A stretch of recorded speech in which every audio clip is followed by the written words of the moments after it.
Hi, I'm Liza. And I'm Justin. And we're going to talk to you about Comic-Con. Rhode Island Comic-Con. Comic-Cons have been huge now, huh? Absolutely huge. A lot of fandoms at Comic-Cons nowadays. Lots of people to shuffle through. Yeah, no, I posted on the SOL page the bathroom line, which was pretty crazy. I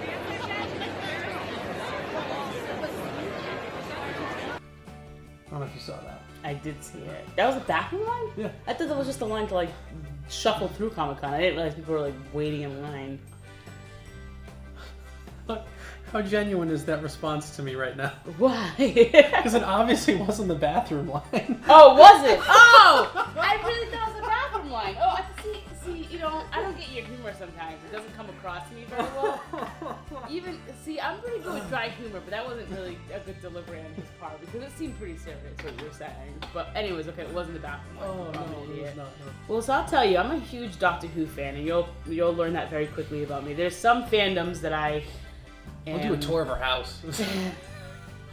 I was told the other day by a friend that my house is on borderline obsessive when it comes to Doctor Who, and I thought it was a healthy level of Doctor Who we stuff. have our fandoms too. I mean, looking around our house, you have a good combination. See half the house through videos, so yeah, we have a very big collection of things. Is there ever too much? Ooh, that's a good question for you guys. So do you ever think that there are some people who are a little too obsessed with a fandom? Do you think so? Oh God, yeah. Oh, 100%. 100%. You think I'm obsessed with Camila Cabello? That's why you always I feel like that's like a 3-hour conversation we can't get into today. 3 hours later. I personally think that I think if you love something and you're very passionate about it, and there's no such thing as too much. No. I think it crosses too much when you start getting Kobe. That's Kobe, guys, barking. I think it crosses the line of being too much if you start being stalkerish about it. Oh, that's what I was gonna say. Okay. If you're following somebody around, come on. What are you doing? Hi, buddy. If you're following somebody around, if you're going to not just the shows in the area, but you start going to their hotel room. Yeah. It's cool to follow a band around the country, follow maybe an actor or something if they're going to a bunch of different cons. But the second you start showing up on their doorstep or at their hotel door or trailer or whatever, it gets a little weird. I think that's too far. I don't know. I think it depends on how people. Don't I've never done your it. Hair, don't Folks, keep your hair on your head. The celebrity does not want it. But I would say I know people who I've never personally got to that level where I go see a celebrity. I just pay the money and I go to meet them when they're scheduled to meet with people.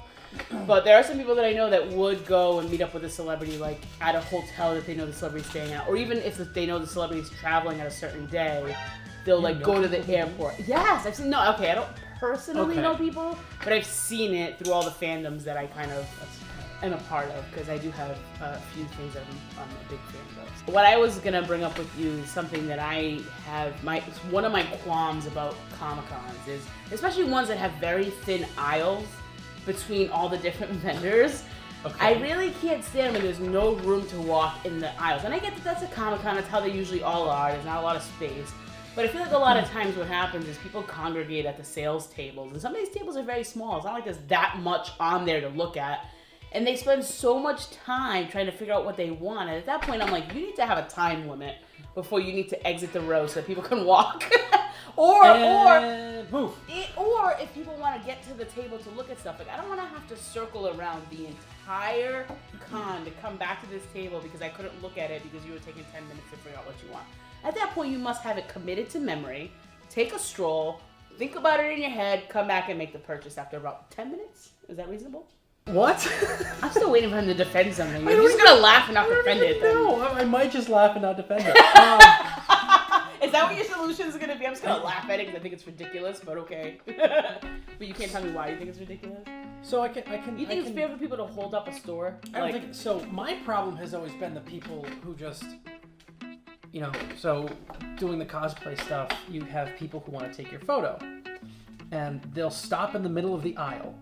Oh, yeah. And they'll try to take your photo while there's people walking through between you, around you, And you're like, well, we just move to the side so we're not blocking like 3 aisles basically? No, it'll be real quick. And then 3 more people might show up or whatever. Like it depends on if you have like a big group or a really well-known costume.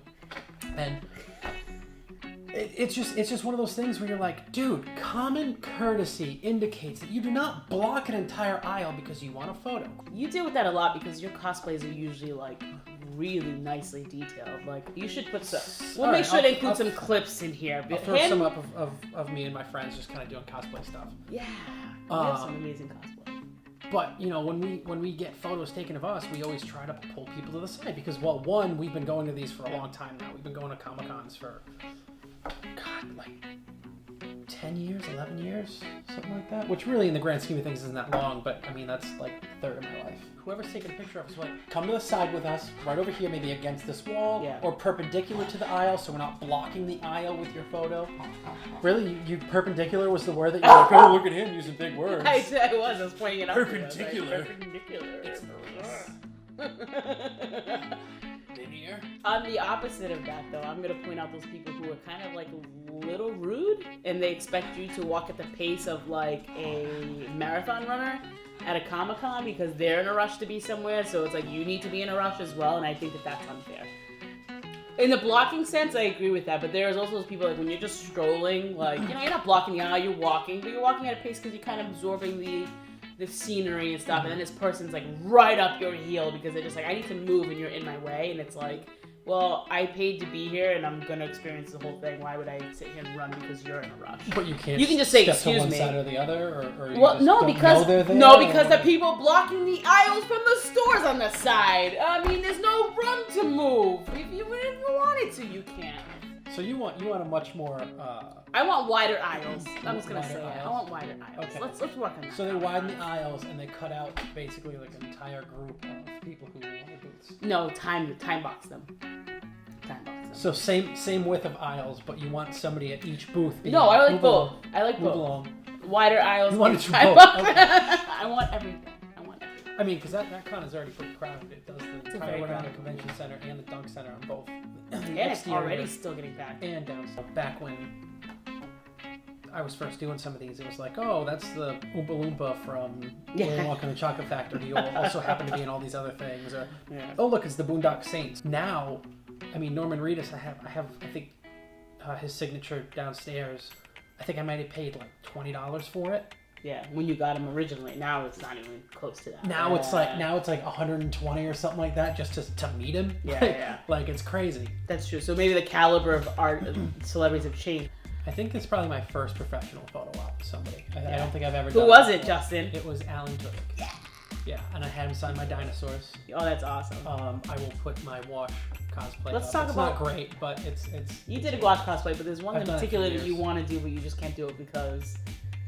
You can't do it yet. You want the wash. No, it's not that I can't do it yet. I want the dead wash. I want the Screen accurate kind of thing. Last question for you about Comic-Con here. What is your favorite thing to do at Comic-Con?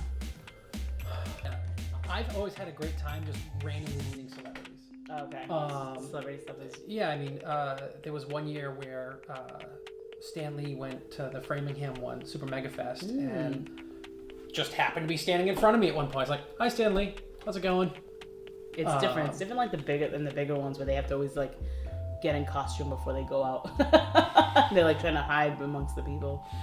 Yeah. For me, it's always Artist Alley. I love checking out. It's always great. We have artist stuff all over the house. I love seeing like artists just like put these fandoms like in such their own perspective, and it just always blows me away.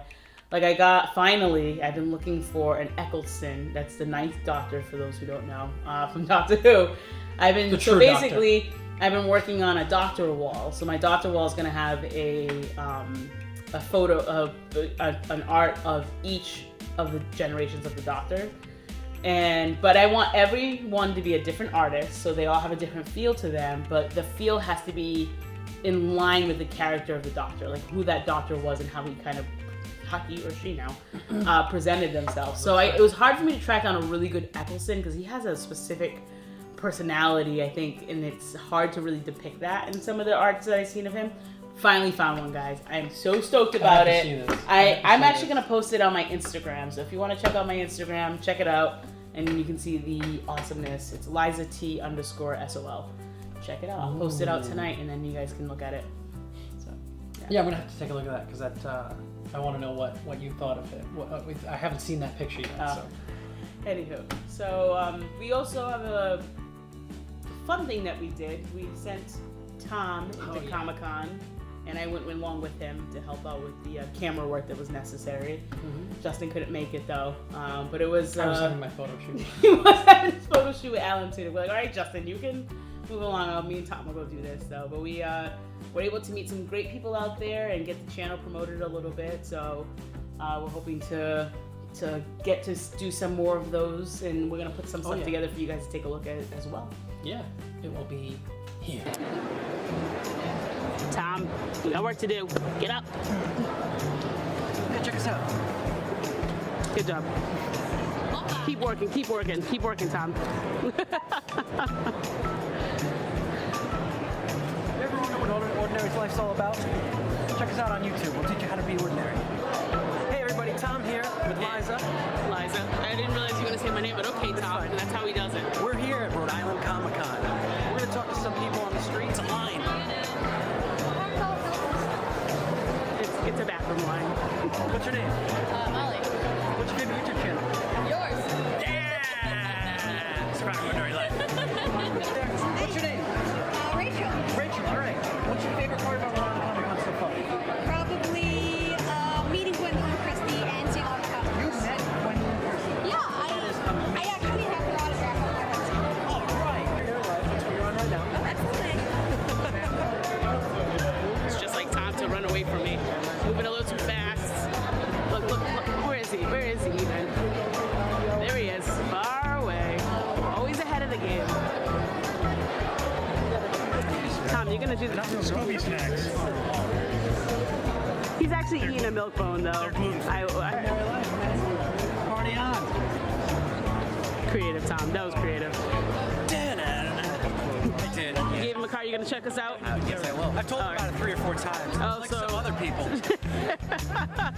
It's time for a Tom nap again? Oh, it's time for another Tom nap. Just a quick one. It'll be, and... No, I already did it. You already showed it? Yeah. So it's going to show it first, and then we're going to do this?